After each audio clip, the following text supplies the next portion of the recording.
Et assalamu alaikum, mesdames, messieurs. Ça fait plaisir de vous présenter madame l'inspectrice régionale de l'action sociale, la promotion féminine de l'enfance et des personnes vulnérables. Et monsieur Abdul Karim. Très bien, vous allez bien? Bienvenue chez nous à Serre. Avant de visiter la maison, vous allez dire bonjour à la vieille, c'est ça? Nambiro. Onjarama. Nalaga. Jantin Mongaïsi. Vas-y, on va marquer la pause. Nalaga. Den assalamu alaikum. Ko ɓe ɗo woni inspectrice régional qui peut son naɓɓe. Mongaïsi.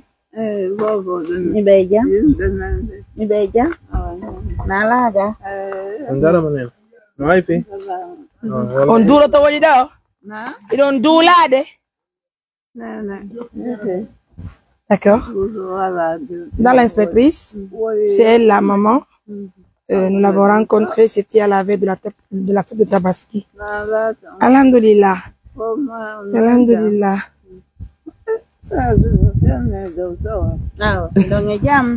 Donc elle a un seul fils qui est malade aussi. L'ONG a envoyé son fils à la psychiatrie actuellement pour son traitement. Donc c'est ici qu'elle loge. Et nous avons décidé qu'ensemble de construire cette maison pour elle. À votre honneur. Madame, il nous a fait des bruits bureaux.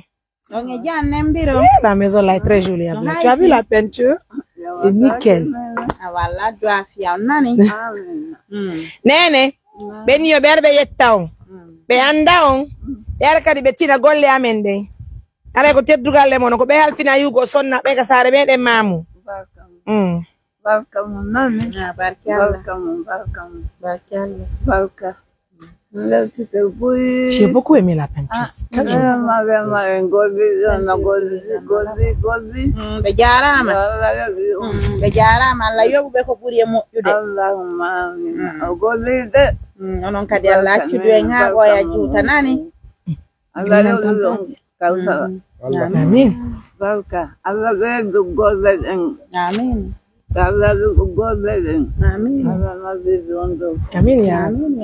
Barka nani biro ne don duulade do ne am fadem yami holla be ga et si on venait avec elle là c'est mieux non d'accord na non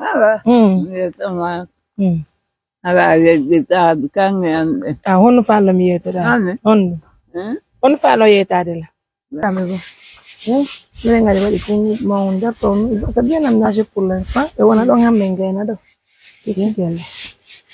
Ce sont les toilettes qui sont là. Voilà. Et puis, donc, sous l'eau. Non, la peinture est très jolie. Waouh. Non, maître. Peinture, mon là-bas, moitiano. Wallah, non, là-bas, moitiano. C'est très joli. Là-bas. Arabe, donc, on est inspectrice régionale qui peut son n'a pas de mamu. Arabe, ari, et tu go, you nene do. Ndara kadi golle ko me wadi kon ara ko teddu galle peinture no laba set dari laba mo yano amin ara me fala wuttu gollo wutane me bafe den fo e nata be yander ga quoi peinture mo ngono laba merci wow so si Allah jabi inchallah les chantiers de l'ONG. Excusez, je veux mettre un petit mot.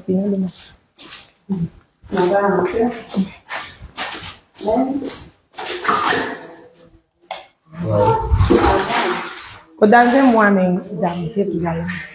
mais on dit vers moi, au 4 battant, mais à Dundo Hanki quoi. Voilà. Arrête donc première chambre, une chambre, il y a ben. Arrête au tête de galem. Arrête une autre toilette. Mais ouais, les toilettes.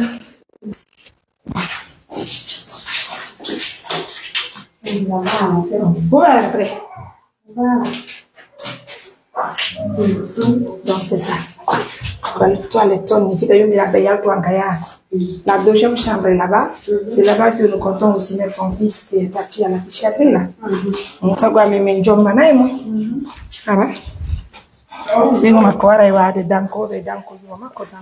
Deuxième chambre.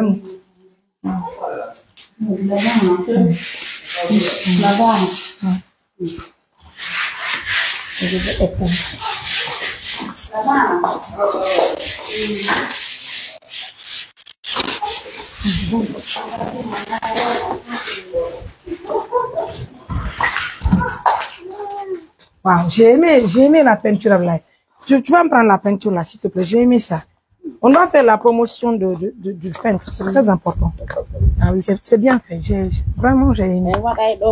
Oui, c'est normal. Ya, on peut question, il n'y a pas de problème.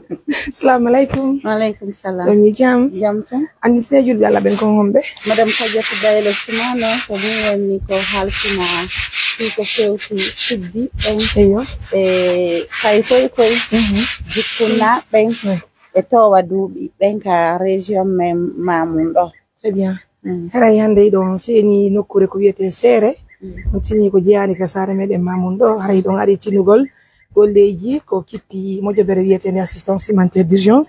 Le menti Mariam Touré woni ko mi abdi ka meden mamun do hara yande kono yiru don nde nokkure. Hara e dum do ko welo woni ko wonani men parce que si tawi hande don cippirde fi ko hanani yimbe ben kon tambitobe kadi hara menen ko men waawi wiide ko on jaarama parce que koko won don wadde do fo ko état woni ko won don wallitaade donc on inde madame la ministre madame Charlotte Daffé meden wi on merci be inde autorité ben fo kadi meden wi on merci meden wakkilini on kadi parce que tambitagol sigu beedo haray ko Allah tu wawata yobude on tigi a wawata yobude hoorema lambe be wawata ma yobude ko Allah olan don tu wawata yobude on tigi awa haray yo Allah yobu en fo golleji moƴƴi ko won en wadande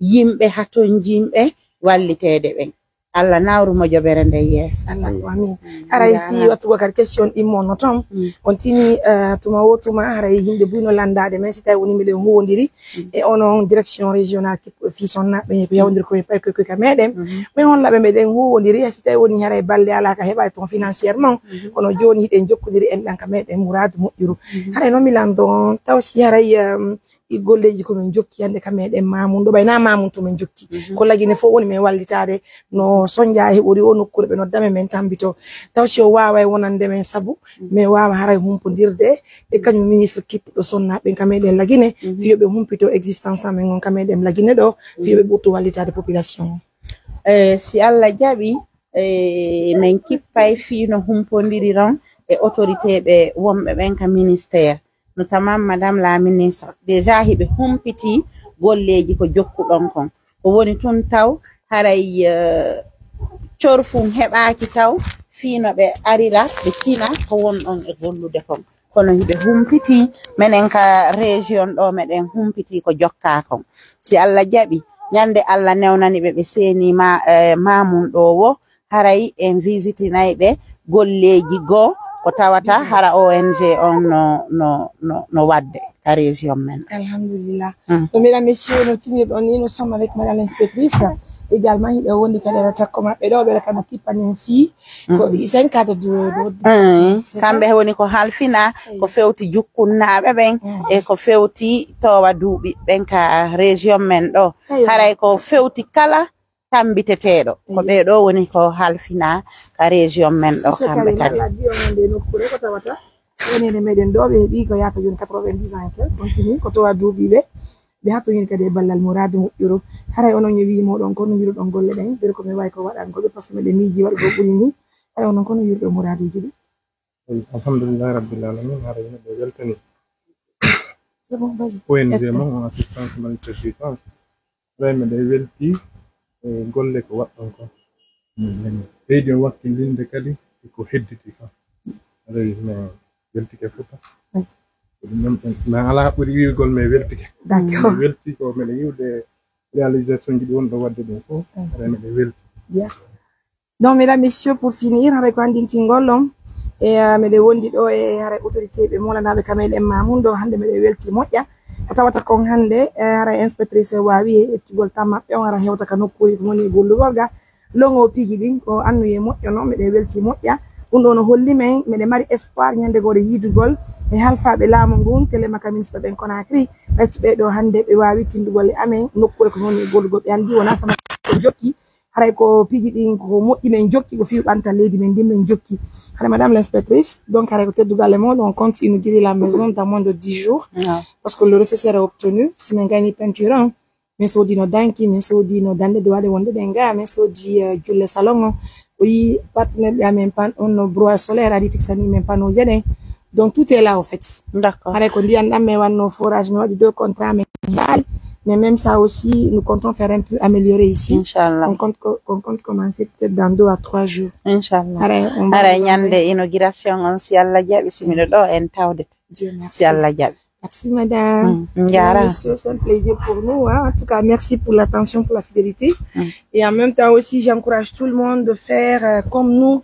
Donc, essayez toujours de passer auprès des autorités qui vont essayer de vous aider parce qu'aujourd'hui, c'est une fierté pour nous de vous présenter Madame l'inspectrice sur le terrain avec nous, en train de visiter le chantier. Je pense que ça y va dans l'intérêt de tous les Guinéens, notamment les personnes vulnérables. Merci à tous pour la confiance. Merci. Un petit pour les intimes. Au revoir.